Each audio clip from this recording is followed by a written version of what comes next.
ॐ ज्ञानतिमिरन्धस्य ज्ञानाञ्जनशलाकया चक्षुरुन्मिलितं येन तस्मै श्रीगुरुवे नमः। श्रीचैतन्यमनोभीष्टं स्थापितं येन भूतले स्वयं रूपः कदा मह्यं ददाति स्वपदान्तिकं। वन्देऽहं श्रीगुरु श्रीयुतपदकमलं श्रीगुरून् वैष्णवंश्च श्रीरूपं सागरजातं सहगणरघुनाथान्वितं तं सजीवं साद्वैतं सावधूतं परिजनसहितं कृष्ण चैतन्य देवं श्री राधा कृष्ण पादान सहगण ललिता श्री विशाखान्वितांश्च। हे कृष्ण करुणा सिंधु दीन बंधु जगतपते गोपेश गोपिका कांत राधा कांत नमस्तुते। तप्त कांचन गौरांगी राधे वृंदावनेश्वरी वृषभानु सुते देवी प्रणमामि हरिप्रिये। वाञ्छाकल्पतरुभ्यश्च कृपा सिन्धुभ्य एव च पतितानां पावनेभ्यो वैष्णवेभ्यो नमो नमः। नमो विष्णुपादाय कृष्णपृष्ठाय भूतले श्रीमते भक्तिवेदांत स्वामी इति नामिने। नमस्ते सरस्वते देवे गौरवाणी प्रचारिणे निर्विशेष शून्यवादी पाश्चात्य देशतारिणे। जय श्री कृष्ण चैतन्य प्रभु नित्यानंद श्री अद्वैत गदाधर श्रीवासादि गौर भक्त वृंद। हरे कृष्णा कृष्णा कृष्णा हरे हरे, हरे राम राम राम हरे हरे। हरे कृष्णा। यस माता जी बताएंगे। हरे कृष्णा प्रभु जी, दंडवत प्रणाम। भगवान के नाम जप में होने वाले 10 अपराध। भगवान नाम के प्रचार में संपूर्ण जीवन समर्पित करने वाले महाभागवतों की निंदा करना। दूसरा, शिव ब्रह्मा आदि देवों के नाम को भगवान नाम के समान अथवा उससे स्वतंत्र समझना। तीसरा, गुरु की अवज्ञा करना अथवा उन्हें साधारण मनुष्य समझना। चौथा, वैदिक शास्त्रों अथवा प्रमाणों का खंडन करना। पांचवा, हरे कृष्णा महामंत्र के जप की महिमा को काल्पनिक समझना। छठवां, पवित्र भगवान नाम में अर्थवाद का आरोप करना। सातवां, नाम के बल पर पाप करना। आठवां, हरे कृष्ण महामंत्र के जप को वेदों में वर्णित एक शुभ सकाम कर्म कांड के समान समझना।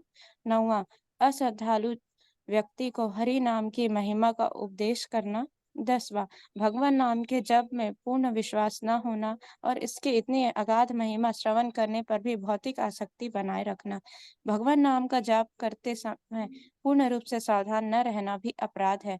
प्रत्येक वैष्णव भक्त को चाहिए कि इन 10 प्रकार के अपराधों से सदा बच कर रहे, ताकि श्री कृष्ण के चरण कमलों में प्रेम शीघ्र अतिशीघ्र प्राप्त हो, जो मनुष्य जीवन का परम लक्ष्य है। हरे कृष्णा, हरि बोल।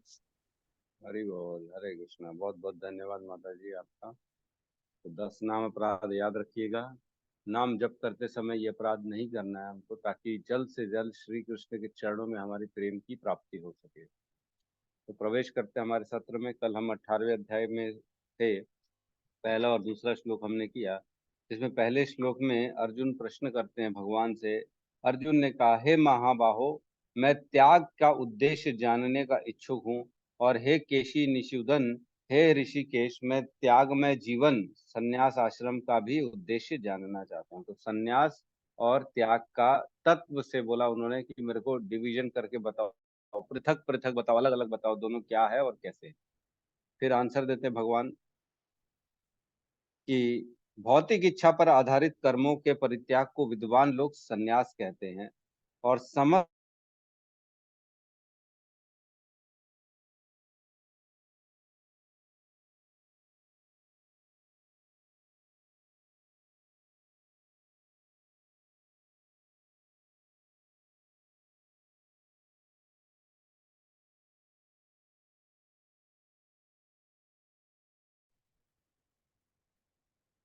हरे कृष्णा। आवाज आ रही है? हम्म। तो इसमें बताया कि त्याग मतलब कर्म के फलों का परित्याग करना है। कर्म की क्रिया हो सकता है वो करता रहे, जरूरी नहीं है कि क्रिया को त्याग करे। और संन्यास में हमने कल चर्चा करी, वो काम्य कर्म का त्याग करता है, नित्य कर्म और नए नित्य कर्म का त्याग नहीं करता है। तो कौन बताना चाहेगा कि काम्य कर्म क्या होता है, नए नित्य नए कर्म क्या होता है और नित्य कर्म क्या होता है?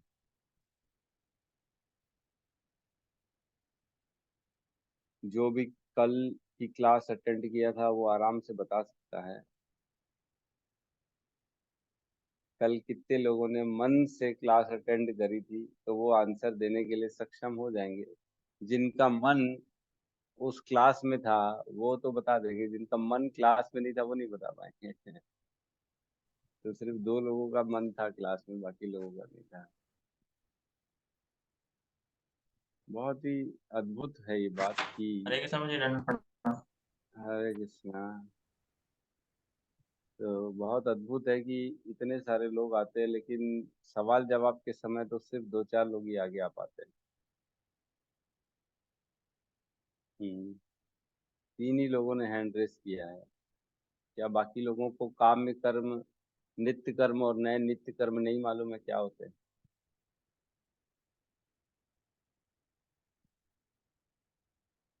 चार लोग बस। कुमुद माता जी, ललिता माता जी, आनंदायनी माता जी और गौतम प्रभु, बस। क्या कल बाकी लोग नहीं थे क्या भगवत गीता के क्लास में? खाली अटेंडेंस देने आते हैं क्या? पूनम माता जी भी हैं। मेरे को लगता है भाई, मैं बोलता हूँ कोई सुनता है? इतने लोग आते हैं, क्या हो रही है भाई? अपने भगवत गीता का महात्म्य इतना ज्यादा है कि सुनना चाहिए, समझना चाहिए। और ऐसा क्लास में खाली सिर्फ आके बैठना, सुनना नहीं, जवाब नहीं देना, तो ये दर्शाता है कि आपकी शरणागति, आपका इंटरेस्ट नहीं है ना? और अगर इंटरेस्ट नहीं है तो भगवत गीता का कोई इफेक्ट नहीं आएगा। मैंने कल परसों ही हमारी चर्चा करी थी, जैसा भाव रहता है वैसा ही रिजल्ट आता है ना? जैसे जिसकी भावना वैसा उसका रिजल्ट, है ना? ये एकदम फिक्स है, इसमें कोई भी बदलाव नहीं हो सकता। जो जितना शरणागति करेगा भगवत गीता का, उतना ही उसके ऊपर असर आएगा। जो नहीं करेगा वो नहीं करेगा। तो आप लोग अगर नहीं करना चाहते तो कोई बात ही नहीं, ठीक है। कुमुद माता जी से पूछते। कुमुद माता जी, आप बताइए क्या है काम्य कर्म और नित्य कर्म? प्रभु जी, काम्य कर्म होता है कि इच्छा प्राप्ति के लिए जो हम कर्म करते हैं वो काम्य कर्म कहलाता है। और नित्य कर्म जो हमको नित्य में भौतिक संसार में जो हमें कर्म मिले हुए हैं, भगवान के द्वारा दिए गए हैं, वो कर्म हमारे नित्य कर्म में आता है। बहुत सही है। जो इच्छा प्राप्ति के लिए कर्म किया गया वो काम्य कर्म। ठीक है, आनंदायनी माता जी, आप बताइए एक बार, आपका भी प्रकाश डालिए इस सवाल में। हरे कृष्णा प्रभु जी। काम काम में जो कर्म है वो, इसको हम सकाम कर्म भी कह सकते हैं। ये कामनाओं की हम्म। पूर्ति के लिए किया जाता है, अपनी इच्छाओं की पूर्ति के लिए या इंद्रिय तृप्ति के लिए। इसे हम काम में कर्म कहेंगे। और नित्य कर्म कहेंगे जिनको, जो हम दैनिक जीवन में जो हमारा लगा रहता है, जो काम जैसे और वर्णाश्रम के अनुसार जो कर्म हमारे बताए गए हैं वो नित्य कर्म हुए। जैसे नहाना धोना, खाना पीना, लिखना पढ़ना, या अपना पुत्र धर्म, पति धर्म, पत्नी धर्म, और भी जो भी राष्ट्र धर्म जो भी कह सकते हैं वो होगा नित्य कर्म। और नए नित्य कर्म ये रोज नहीं होता है। ये कभी कभी इसे किया जाता है।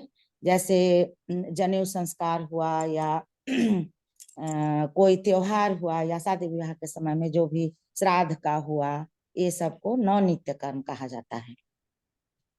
बिल्कुल बिल्कुल सही कहा माता जी ने, एकदम परफेक्ट आंसर दे दिया।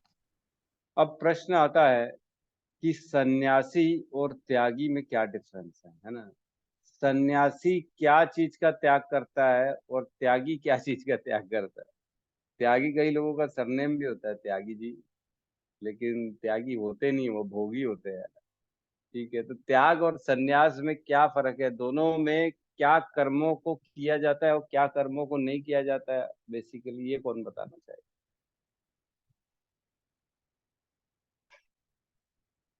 हाँ? रघुनाथ दास जी, आप बताइए।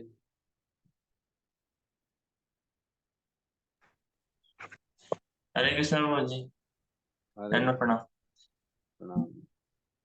जी प्रभु, जैसे कल आप बता रहे थे कि भौतिक इच्छाओं का जो परित्याग करते हैं उसे विद्वान कहते हैं, और जो अपने कर्मों का जो त्याग करते हैं उसे बुद्धिमान कहते हैं करके प्रभु जी आप ये बता रहे थे। मैंने नहीं, ये तो आपने प्रश्न दोनों। पूछा था। और जो है ये तो जी।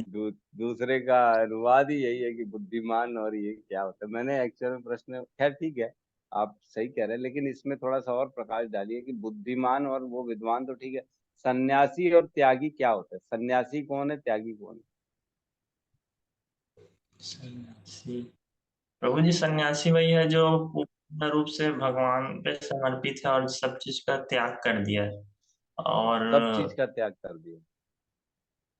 जी प्रभु जी पूरा सन्यास ले लिया उस चीजों से जिसके में वैराग्य भाव उत्पन्न हो गया, उसको सन्यास कहेंगे। हम्म और त्याग, हम्म जैसे कि बहुत से चीजों का जो हमको लगाव रहता है उस चीज का हम त्याग कर देते हैं। जो भी हमारी इच्छाएं रहती हैं, जो भी हमारी गलत इच्छाएं रहती है उसको हम त्याग करके उसको छोड़कर हम भगवान की भक्ति में लगते हैं, उसको हम त्याग कहेंगे प्रभु। एक अच्छा, प्रकार त्यागी भी भक्ति में लग जाता है, मतलब, है ना? त्याग। ठीक है। हाँ प्रभु जी त्याग करें। ठीक है, ललिता माता जी आप बताइए, क्या है त्यागी और सन्यासी में डिफरेंस? हरे कृष्ण प्रभु जी, दंडवत प्रणाम। हरे कृष्ण। संन्यास प्रभु जी भौतिक इच्छा और जो भी जितने भी भौतिक इच्छाएं रहते हैं वो सबका परित्याग कर देना संन्यास है। और समस्त कर्मों के फल को त्याग देना वो त्याग होता है। बिल्कुल सही कहा माता जी ने, एकदम सही है। समस्त कर्मों के फलों को त्याग का जो है उसको कहते हैं त्यागी। और जो सन्यासी है वो सिर्फ भौतिक जो कर्म होते हैं उनको त्याग कर देता है, वो कहलाते हैं सन्यासी। तो इसमें कुछ चीजों का डिफरेंस, अब गहराई में जाएंगे ना तो समझ में आएगा। क्या सन्यासी ऐसे लोग नहीं होते जो अपने नित्य कर्म को भी त्याग कर देते हैं?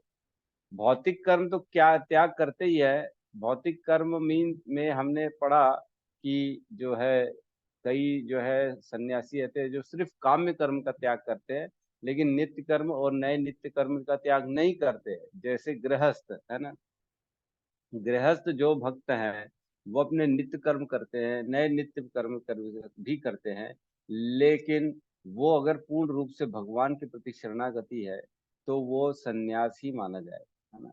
वो होते हुए भी जो नहीं कर रहे हैं उसको सन्यासी ही कहेंगे। जैसे होता है ग्रह मेदी और गृहस्थ, गृहस्थ आश्रम, है ना? तो जो ग्रह मेदी होता है वो गृहस्थ आश्रम इसलिए चुनता है ताकि मैं गृहस्थ में भोग भोग सकूं, है ना, पत्नी का भोग करूं, बच्चों का भोग करूं, आनंद उठाऊं। और गृहस्थ आश्रम में जो होता है वो भोग भोगने के लिए गृहस्थ आश्रम में नहीं प्रवेश करता, वो अपने कर्तव्य करने के लिए प्रवेश करता है, और उसमें इंद्रिय तृप्ति नहीं करता, अपने मजे के लिए कुछ नहीं करता, भोगेगा नहीं जब तक जो है कर्तव्य नहीं होगा, है ना? जैसे भगवान ने कहा है कि मैं वो काम हूँ जो संतान उत्पत्ति के लिए किया गया हो। तो जो सिर्फ संतान उत्पत्ति के लिए काम करेगा वह गृहस्थ आश्रम में रहेगा, और वो सच्चा सन्यासी है ना? पता लगा जो है भोग भोगे जा रहा है गृहस्थ में रह के, तो वो किसी भी तरह से सन्यासी नहीं हो सकता। तो एक बार प्रभुपाद ने जो है हिज होलीनेस गोपाल कृष्ण गोस्वामी महाराज के लिए बताया था कि सबके सामने ही इज द परफेक्ट सन्यासी, है ना? जबकि वो गृहस्थ थे, और वो पूरा पैसा लाके वो प्रभुपाद के हाथ पे देते थे, और प्रभुपाद उसमें से कुछ पैसा दे देते थे कि ठीक है तुम्हारा घर चलना चाहिए। तो सन्यासी मतलब एक तो ये हो गया कि वो सिर्फ काम्य कर्मों का त्याग कर रहा है और बाकी कर्म कर रहा है। और कुछ सन्यासी ऐसे भी देखे गए हैं जो सब कुछ छोड़ देते हैं, है ना, टोटल इनएक्टिव हो जाते हैं। वो काम्य कर्म भी नहीं करेगा, नए नित्य कर्म भी नहीं करेगा, नित्य कर्म भी नहीं करेगा, कुछ नहीं करेगा, है ना? पूर्ण रूप से लग गया है वो भगवान के वैराग्य में, भगवान के प्राप्ति में, है ना? सब घर बार छोड़ दिया उसने, अपनी जो ड्यूटीज हैं, कर्तव्य है। जैसे चैतन्य महाप्रभु ने विवाह किया था, लेकिन विवाह के बाद ही उन्होंने घर त्याग दिया, सन्यासी हो गए, है, सन्यास आश्रम ग्रहण कर लिया। तो जब घर त्याग दिया तो उनकी जो पत्नी थी मैं नाम भूल रहा हूँ, किसी को नाम याद है? हरे कृष्णा प्रभु जी। विष्णु प्रिया। विष्णु प्रिया, ठीक है माता जी। विष्णु प्रिया माता जी जो थी, उनकी पत्नी, वो बहुत ही सुंदर थी और शादी होते साथ उन्होंने मेरे ख्याल से साल 2 साल में ही उन्होंने छोड़ दिया, फिर संन्यास आश्रम ग्रहण कर लिया। तो इन्होंने अपने कर्तव्यों को छोड़ दिया, नित्य कर्म जो जिम्मेदारी थी वो भी छोड़ दिया। तो इसका क्या मतलब है, वो सन्यासी का रोल नहीं निभा रहे थे क्या? वो क्या दिखाना चाह रहे थे, है ना?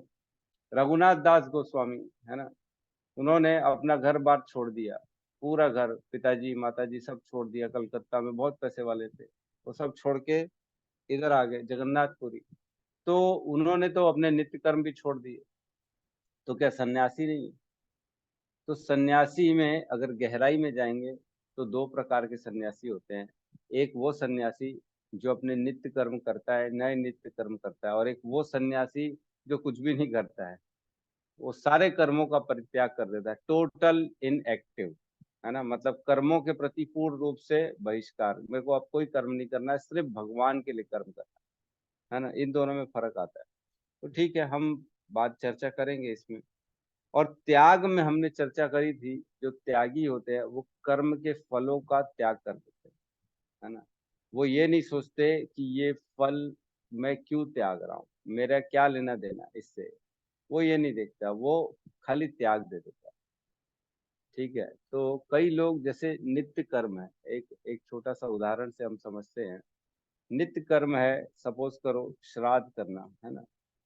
तो एक जो त्यागी है या एक आसक्ति वाला व्यक्ति है, जो संसारिक व्यक्ति है, वो अपना कर्म करेगा क्योंकि उसको पिताजी से या पितरों से बड़ा प्रेम है। दिन रात चिंतन करता है, हाय हाय मेरे पिताजी, ये मेरे दादाजी, हमारे कुल पितरों की पूजा करता है और पितृलोक में जाता है। क्यों? क्योंकि वहां से आसक्त है, आसक्ति रहती है और कर्म करता है अपने पितरों का तर्पण करने के लिए। लेकिन वहीं हम देखते हैं एक सन्यासी भी है, वो भी अपने पितरों का तर्पण करता है, वो भी श्राद्ध करता है, लेकिन वो आसक्त नहीं। तो दोनों दिखने में तो समान है, दोनों समान रूप से कार्य कर रहे हैं। देखने वाला ये नहीं बता सकता कि दोनों में फर्क क्या है। वो भी श्राद्ध कर रहा है, ये भी श्राद्ध कर रहा है, लेकिन दोनों में भाव का फर्क है। एक अपने वो काम्य कर्म समझ के कर रहा है और एक जो है वो नित्य कर्म समझ के कर रहा है। समझ पा रहे हैं ना इस बात को? भेद जो होता है ना, एक व्यक्ति का सोच का भेद है कि वो काम्य कर्म है कि नित्य कर्म है। काम्य कर्म सन्यासी को तो करना ही नहीं, लेकिन त्यागी जो है ना, वो तो करता है, सब करता है। वो बाकी सिर्फ कर्म के फलों का त्याग कर देता है, जरूरी नहीं है कर्म को त्याग। तो कर्म करता है और कर्म के कारण वो उन जगहों से आसक्त होके वो उसके इफेक्ट का भी जो है उसको भोगना पड़ता है, कि इस कर्म के कारण जो उसकी भाव था, उसके कारण उसका इफेक्ट पूरा का पूरा आता है उसके जीवन में और आने वाले जीवन में। जितना जितना हम किसी भी कार्य में आसक्त होके करेंगे, उसके रिजल्ट से आसक्त रहेंगे।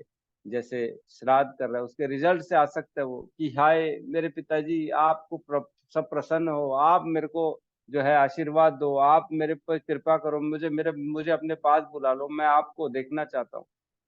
तो आसक्त है वो उस क्रिया के रिजल्ट से, बहुत ज्यादा आसक्त है। तो आसक्ति रहेगी तो वो उधर चला जाएगा, है ना। लेकिन आसक्ति नहीं रहेगी, वो सिर्फ अपना नित्य कर्म धर्म समझ के कर रहा है, तो वो सन्यासी कहलाए।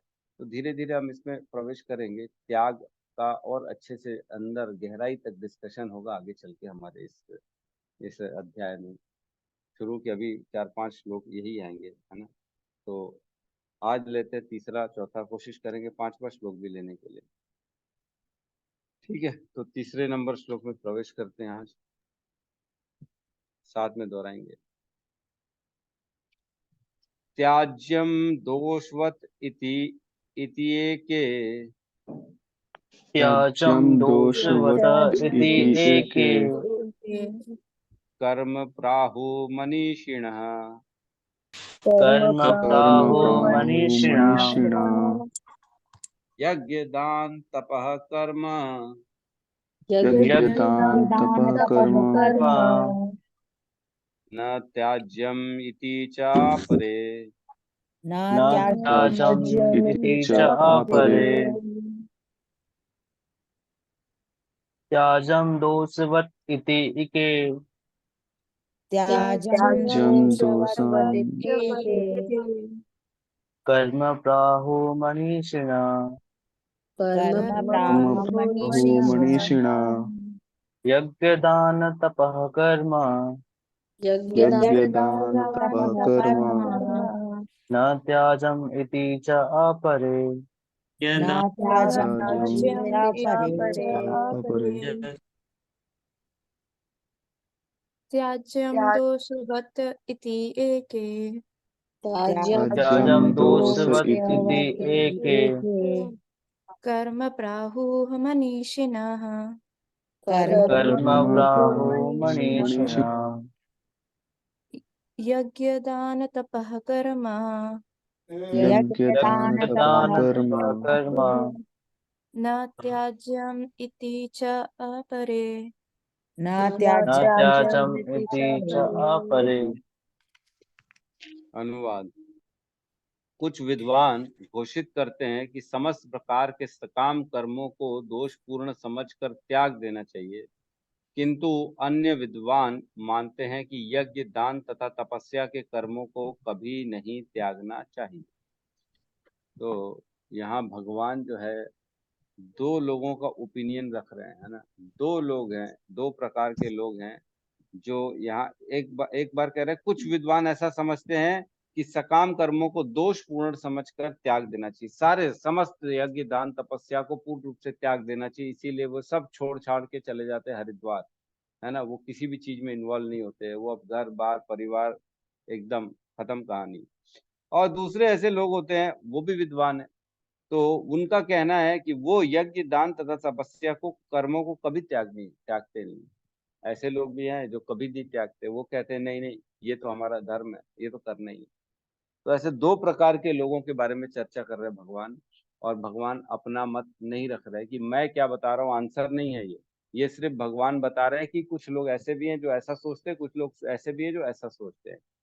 तो ये भगवान का मत नहीं है, लेकिन ये ऐसे लोगों के बारे में बता रहे हैं भगवान जो महान ऋषि हैं, जो महान विद्वानी है। क्योंकि भगवत गीता में भगवान बोल रहे हैं तो आंडू पांडू के लिए नहीं बोलेंगे, वो ऐसे लोगों के लिए बोलेंगे जिनके पास आधार है, जिनके पास वेदों के शास्त्रों का मत है, और वो पूर्ण रूप से जो है ज्ञान में है, इसलिए उनका भगवान ने मत रखा है। ऐसे लोग के बारे में बता रहे हैं।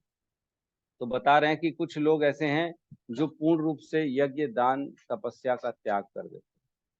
तो यज्ञ क्या होता है, कौन बताएगा?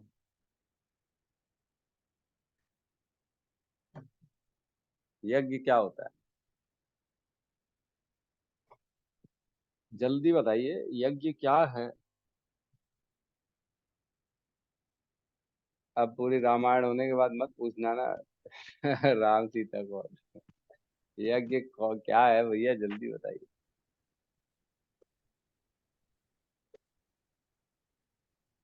अरे यार, ये तो कोई भी हैंड रेज नहीं कर रहा है। प्रभु जी, कृष्ण की प्रेमा भक्ति में रहने के लिए जो हम कर्म करते हैं उनके लिए वो है, जैसे हम माला जाप कर रहे हैं, विग्रह सेवा कर रहे हैं, प्रभु जी के लिए जो भी हम कर्म कर रहे हैं वो यज्ञ कहलाएगा। बिल्कुल सही कहा माता जी ने। जो भी हम कर्म करते हैं लेकिन वो भक्ति के लिए कर्म करते हैं, वो यज्ञ कह रहा। कृष्ण के लिए कर्म करना इस यज्ञ, है ना। यज्ञ मतलब क्या? जैसे हम देखते हैं पुराना यज्ञ बोलेंगे तो ऐसे एक एक आता है इमेजिनेशन की हवन कुंड हो रहा है, सब स्वाहा स्वाहा करे जा रहे हैं उसमें, है ना।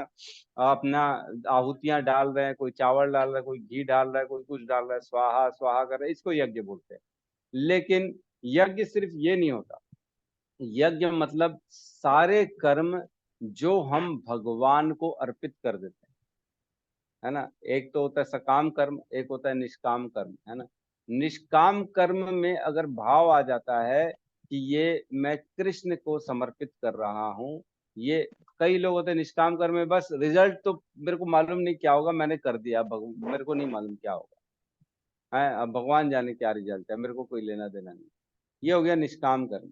लेकिन कोई कर्म को कृष्ण को समर्पित कर दे, हे प्रभु आपकी प्रसन्नता के लिए मैंने ये काम कर दिया, हे प्रभु आज मैं जो है अपने घर वालों का ये कार्य कर रहा हूँ, ये अपने पुत्र पुत्री के लिए, माता पिता के लिए, अड़ोसी पड़ोसी के लिए ये कार्य, ये आपको समर्पित है प्रभु, आपने मुझे ये दायित्व दिया है तो ये आपको समर्पित है, मैं क्या कर। तो ये सारे कर्म यज्ञ हो जाएंगे, चाहे फिर उसमें आप जप यज्ञ कर लो, चैंटिंग कर लो, विग्रह सेवा कर लो, या अपने दैनिक कार्य कर लो, चाहे सोना क्यों ना हो। हम अगर ये भाव से सो रहे हैं कि सुबह उठ के मुझे मंगला आरती करनी है, प्रभु मैं सोऊंगा तब तो सुबह सुबह होगी, जब सुबह होगी तब तो मैं मंगला आरती कर पाऊंगा, जब ये ध्यान रख के ये भाव रख के सोएंगे तो वो सोना भी यज्ञ हो जाएगा, है ना। तो यज्ञ मीन्स सारे कार्य जो कृष्ण के लिए किया जाए। तो अब आप सोच सकते हो कि अपने दिन भर में मैं अपने सारे कार्य को यज्ञ में कैसे परिवर्तन कर सकता हूँ, तो उसमें कृष्ण का जो है भाव डालना पड़ेगा, है ना। ये होता है यज्ञ। तो अब यहाँ पे कह रहे हैं कि कुछ जो है कुछ विद्वान घोषित करते हैं कि सारे सकाम कर्मों को दोषपूर्ण समझकर त्याग देना चाहिए। तो सारे जो यज्ञ दान तपस्या होती है उनमें दोष होता ही है, दोष होता है ना। हर कार्य में कुछ ना कुछ दोष रहता ही है। हम जानते हैं, चाहे आप घर से निकलोगे ही तो आपके पैर के नीचे, गाड़ी के नीचे बहुत सारे आ जाएंगे जीव जंतु और मर जाएंगे, तो दोष तो हो गया, हमको उनका पाप तो लगा। या और भी कोई कार्य कर रहे हैं, जैसे किसी के लिए कार्य कर रहे हैं, तो उसमें भी कहीं ना कहीं दोष आ जाएगा। तो ये उदाहरण प्रभुपाद ने यहाँ पे ना पशु बलि का लिया हुआ है।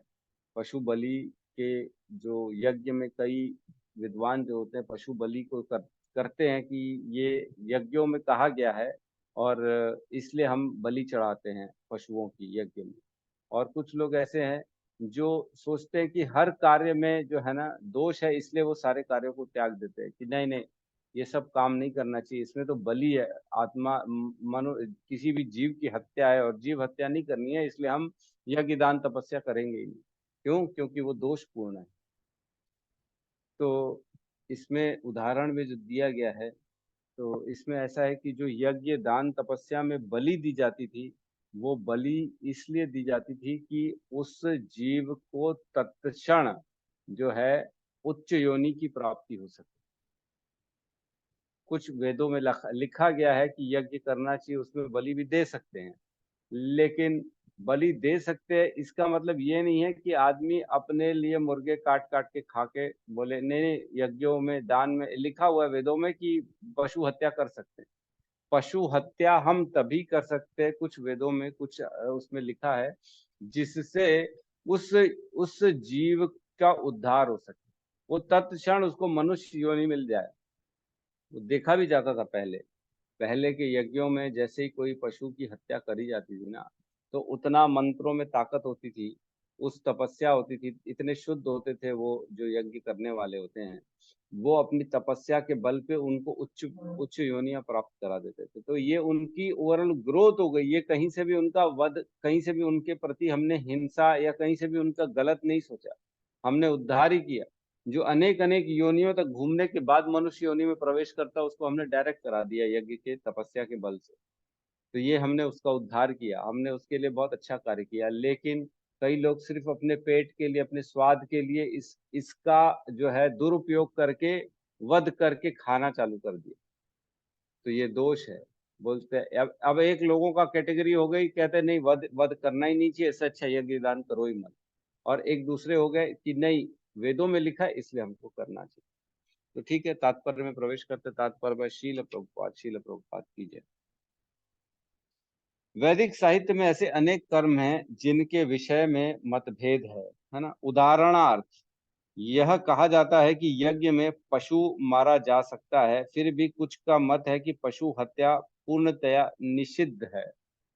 तो कुछ लोगों का कहना है कि बेकार है, ये नहीं है, ये गलत है, पशु हत्या नहीं करनी चाहिए, लेकिन जबकि लिखा है।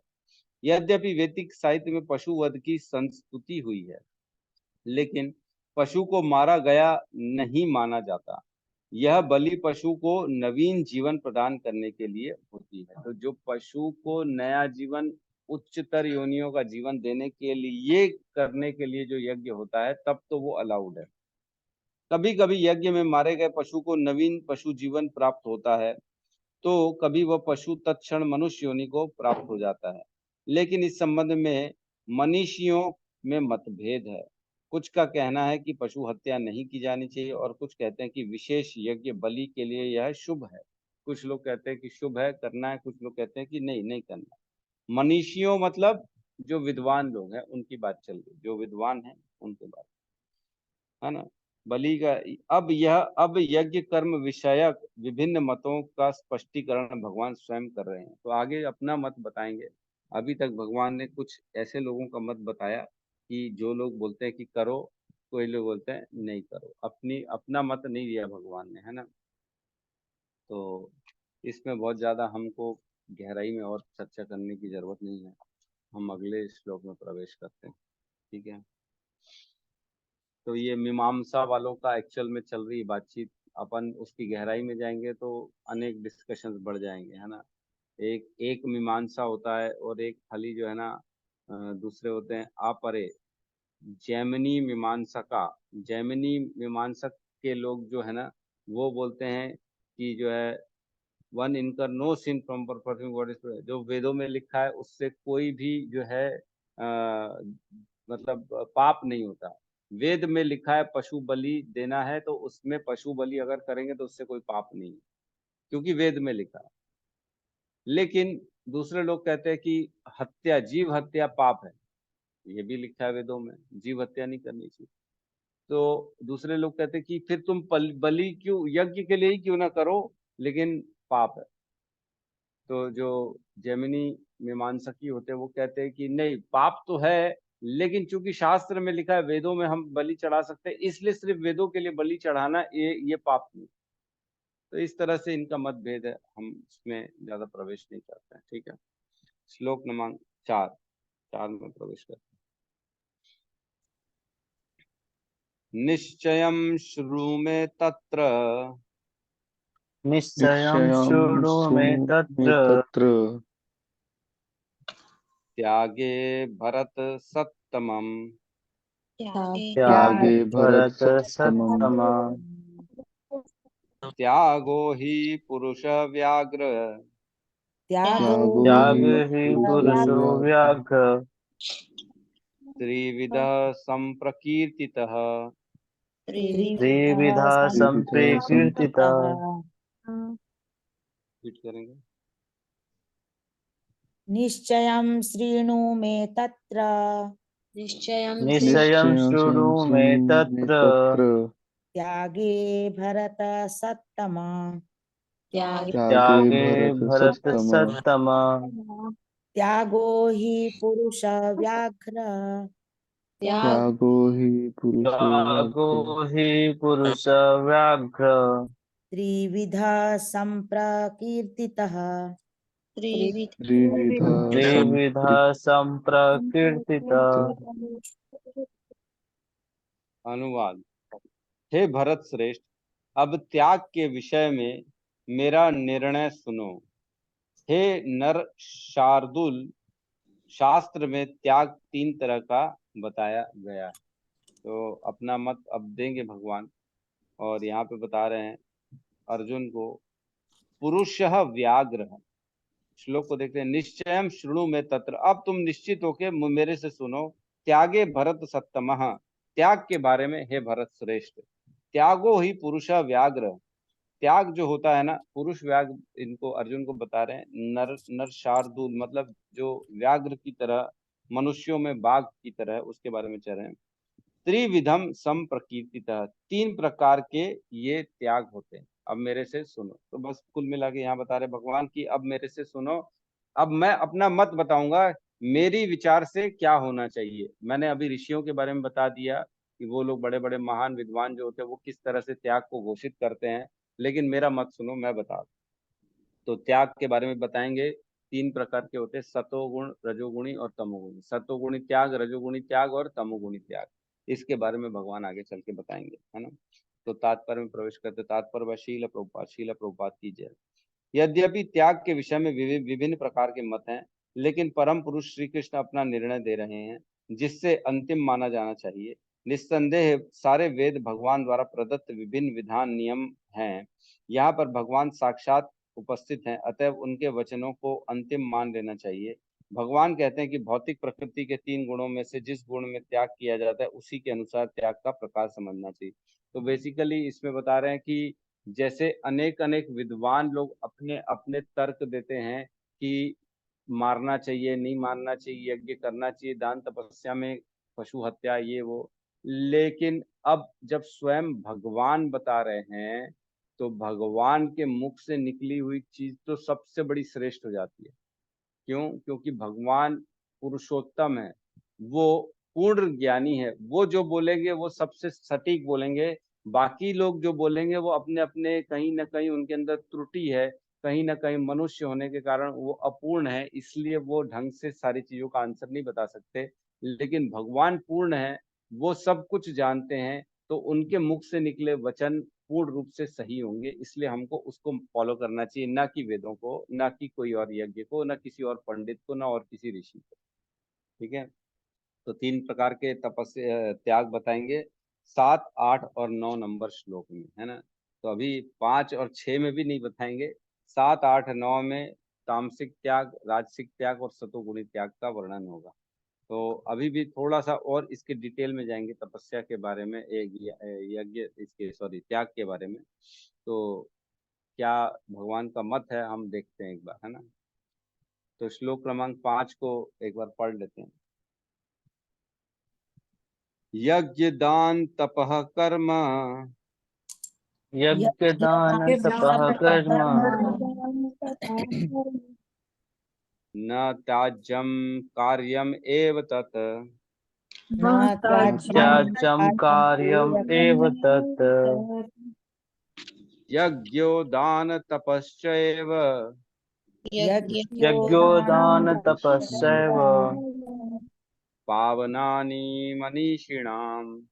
पावनानि मनीषिणाम्। रिपीट करेंगे। यज्ञ दान तपः कर्म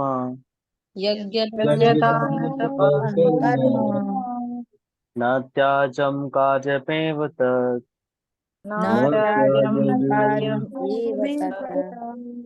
यज्ञो दान तपस्यैव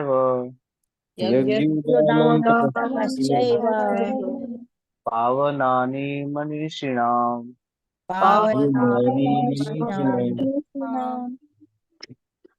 यज्ञदान तपः कर्म यज्ञ दान तपः कर्म न त्याज्यं कर्मं कार्यम् एव तत् न त्याज्यं कार्यमेव तत् यज्ञोदानं तपश्चैव यज्ञो दान तपस्यैव पावनानि मनीषिणाम्।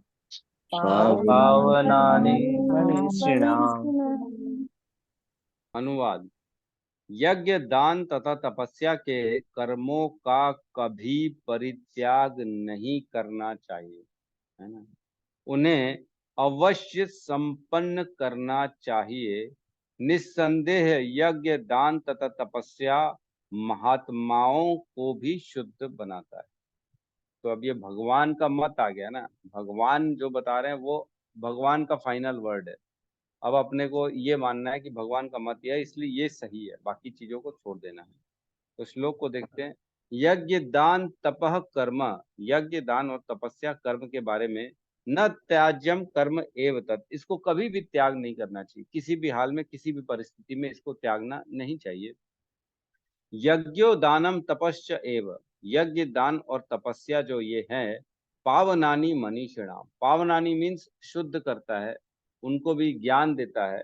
किनको? मनीषिणाम। पिछले श्लोक में भी पढ़े थे हम, मनीषिणाम कौन है? जो ऋषि महात्मा है ना। पिछले के पिछले श्लोक में हमने पढ़ा था ना, मनीषिणाम, श्लोक नंबर 3 में, है ना।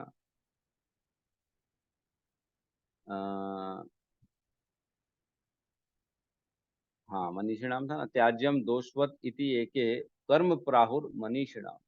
मनीषिणाम मीन्स विद्वान लोग अपना अपना मत रखते हैं, कई लोग कहते हैं त्याग कर दो, कई लोग कहते हैं त्याग मत करो। तो अब यहाँ कह रहे ऐसे मनीषिणाम जो विद्वान लोग हैं, जो तपस्वी लोग हैं, उनको भी यज्ञ दान तपस्या करते रहना चाहिए, क्योंकि इनको करते रहने से उनको शुद्धि मिलती है, उनको भी बुद्धि आती है, उनको भी जो है अपना सिद्धियां प्राप्त होती है करते रहने से। तो तीन चीज होती है बेसिकली कोई भी यज्ञ दान तपस्या करने में, है ना। पहला, एक तो उसकी जानकारी कि यज्ञ दान तपस्या करना कैसे, ठीक है, पहले तो जानकारी होनी चाहिए। फिर उसको बाद उसको प्रैक्टिकली एक्सपीरियंस, उसको करना है, करते हैं तो एक्सपीरियंस होता है कि हाँ अब मैंने यज्ञ कर लिया, मैंने दान तपस्या कर लिया। और थर्ड होता है उसमें से ज्ञान प्राप्त होता है ना। सपोज करो मेरा पेट जल रहा है ना, मेरा पेट जल रहा है, बहुत जल रहा है, तो मैं क्या करूं समझ में नहीं आ रहा, क्या करूं समझ में नहीं आ रहा। फिर गौतम प्रभु ने कहा कि प्रभु जी ठंडा पानी पी लो, एकदम ठंडा पानी ला के दिया उन्होंने और मैंने पी लिया, तो मेरे पेट को शांति मिल गई। तो इसमें तीन कार्य हो गए, ठीक है। एक तो पहला, जो मेरा पेट जल रहा था, है ना, पेट मेरा जल रहा था, तो उसमें क्या हुआ कि मैं तड़प रहा था कि मेरे को समझ में नहीं आ रहा मैं क्या करूं क्या करूं क्या करूं। तो फिर उसमें जो है ये जो है जलन जो हो गई, ये पहली पहली क्रिया हो गई कि नॉलेज कि हमको तकलीफ क्या है, हमको करना, हमारे पास मतलब अब है, हम कैसी परिस्थिति में यज्ञ दान तपस्या करना क्या है। तब गौतम प्रभु ने बताया प्रभु जी पानी पी लो। तो पानी पीना जो होगा ये प्रैक्टिकल क्रिया हमने करी, यज्ञ दान तपस्या हमने करी, पानी पिया। पानी पिया तो शांति तो मिल गई, लेकिन एक और चीज इसमें से आ गई, एक चीज और आ गई कि ये नॉलेज आ गया कि जब भी पेट में जलन हो तो पानी से ये शांत हो जाता है ना। ये प्रैक्टिकल हमने अनुभव किया कि मेरे जब पेट में जलन होगी आगे के लिए भी, तो मैं पानी पी के उस जलन को शांत कर सकता हूँ। ये ज्ञान हमको आ गया कि पेट की जलन के लिए पानी एक अच्छा औषधि है। एक अपन एक ऐसी डिस्कशन कर रहे हैं, है ना। तो ये नॉलेज आ गया। तीन चीज हो गई यज्ञ दान तपस्या में। बेसिकली पहले नॉलेज होना चाहिए कि करना क्या है ना, पहले यज्ञ करना क्या है। फिर दूसरा प्रैक्टिकल एक्सपीरियंस किया, यज्ञ कर लिए, जैसे पहले नॉलेज है कि जो है चैंटिंग करनी चाहिए, चैंटिंग मालूम है करनी है, फिर समझ लिए कैसे करनी है, फिर हमने एक्चुअली प्रैक्टिकल एक्सपीरियंस किया चैंटिंग करके, है ना, पढ़ा चैंटिंग कर रहे, माला कर रहे कर रहे कर रहे कर रहे। लेकिन तीसरी चीज जो रियलाइजेशन है, वो करने करने करने के बाद रियलाइजेशन होती है, प्रेम जो भगवान से होती है, शुद्धिकरण, हृदय का शुद्धिकरण होता है। वो जब बहुत बार करते हैं ना, तब समझ में आता है कि मेरा चैंटिंग करने से मेरा हृदय शुद्ध हो रहा है। लेकिन जब भी चैंटिंग नहीं करेंगे ना, सपोज करो किसी के जीवन में ऐसा समय आ गया 10 दिन 15 दिन तक चैंटिंग नहीं हो रही है, तो वो आपको तत्क्षण बता देगा कि डिफरेंस कितना बड़ा भारी डिफरेंस है, जो रोज माला कर रहे हैं और जो 10 दिन छोड़ दिए हैं, तो उनकी चेतना में कितना बड़ा फर्क आ गया, वो तत्क्षण बता देंगे, उनको ये ज्ञान आ जाएगा। एक बार क्या हुआ, एक ऋषि का शिष्य था, एक है ना साधु का शिष्य था। साधु ने उसको मंत्र दिया था, राम राम राम राम राम राम, रोज राम राम। 18 साल तक राम राम बोलता रहा, है ना, राम राम बोलता रहा। तो 18 साल के बाद गया साधु के पास, अपने गुरु के पास, बोले प्रभु गुरु, नाम ले लेके मैं थक गया हूँ, इससे कोई फर्क नहीं पड़ रहा, अब मेरे को कुछ और बताओ। मैं आपकी आज्ञा के अनुसार रोज राम का नाम का जाप करता हूँ, लेकिन ये कोई कार्य नहीं करता, मेरे को इसका कुछ और बताओ। अब मैं इसको जो है ना आपकी आदेश से इसको अब बंद करना चाहता हूँ। तो साधु ने बोला ठीक है, एक काम करो, तुम्हारे को मैं दूसरा मंत्र कल दूंगा, लेकिन एक दिन तक इस मंत्र का एक शब्द भी नहीं बोलना, है ना। अब जो है ना इसको पूर्ण रूप से इसको छोड़ दो, मंत्र को त्याग दो, अब राम बोलना ही नहीं। तो जब वो गया वापस, अब उसको इतना अभ्यास हो गया था कि वो राम तो ऑटोमेटिकली निकले जा रहा था, वो कितना भी कंट्रोल कर रहा था, वो अपने आप को छोड़ ही नहीं पा रहा। वो न चाहते हुए भी उसके मुख से राम राम निकल रहा था, क्योंकि 18 साल से अभ्यास हो गया, उसको पूर्ण रूप से अभ्यास हो। तो दौड़ के आया प्रभु अपने गुरु के पास, प्रभु माफ कर दो, मैं आपकी बात नहीं मान पा रहा हूँ, मेरे मुख से तो निकलते जा रहा है राम, मैं क्या करूं। तो गुरु ने बोला कि क्या तुम्हें मालूम है, हम इसीलिए राम का नाम जाप करते हैं कि हम न चाहते हुए भी राम का नाम मुख से निकले। तो ये ज्ञान समझ में आ पा रहा है कि क्या करने के लिए क्या किया जा रहा था। 18 साल तक राम का नाम इसलिए लिया उसने कि जब बुद्धि काम न करे, हम अपने आप को रोकना चाहें तो भी राम का नाम निकले। जैसे आज वीडियो डाला हमारे इस होलीनेस गोपाल कृष्ण गोस्वामी महाराज का, बहुत मतलब दिल को छूने वाला वीडियो था कि गोपाल कृष्ण गोस्वामी महाराज सो रहे थे, नींद में थे, अचेतना अवस्था में थे, तो भी उनका हाथ ऐसे ऐसे काम कर रहा है और पूजा की क्रिया कर रहे हो भगवान की, है ना। देखा होगा आपने, सब चैंटिंग में डाला था, नहीं डाला तो जरूर देख लेना। तो मतलब इतना उन्होंने अभ्यास कर लिया पूरे जीवन भर भगवान के प्रति शरणागति करके कि न चाहते हुए नींद में भी उनके हाथ चल रहे हैं और वो अंदर ही अंदर भगवान की पूजा भक्ति की जो है क्रिया कर रहे हैं।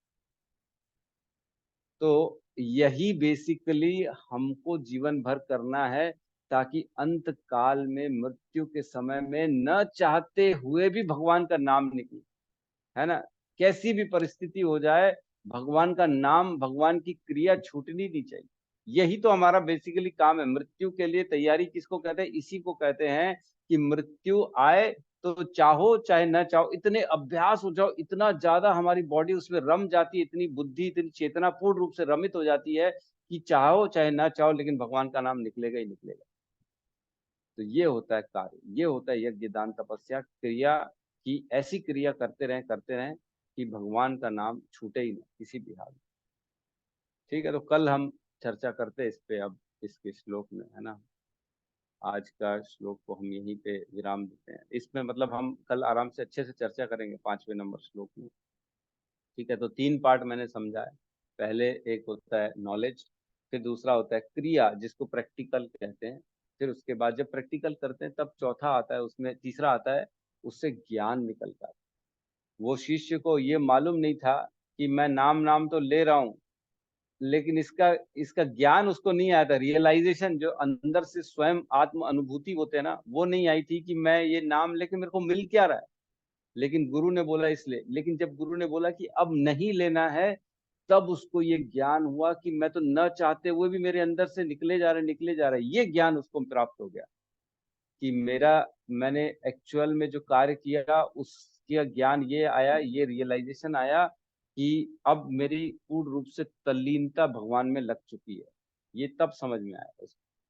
तो ये ज्ञान बाद में मिलता है जब चीजें हो जाती है तब। ठीक है, किसी का प्रश्न है तो हम ले सकते हैं।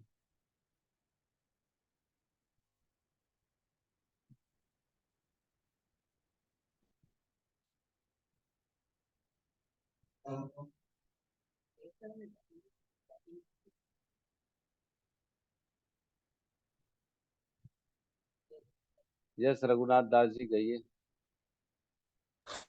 हरे कृष्ण प्रभु जी, दंडवत प्रणाम। हरे प्रभु जी, कृष्णा। जैसे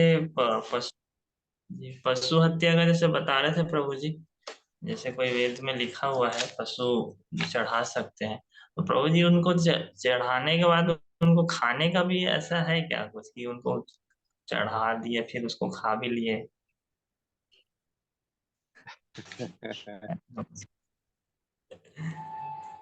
अब ऐसे तो उज्जैन में जो है महाकालेश्वर है, महाकालेश्वर है नहीं, एक और जो है वहां पे उज्जैन में मंदिर है जहाँ पे दारू चढ़ाई जाती है, और दारू चढ़ा के उसको प्रसाद के रूप में वापस दिया जाता है। अब वो प्रसाद हो गया, अब बोले इसको पियो।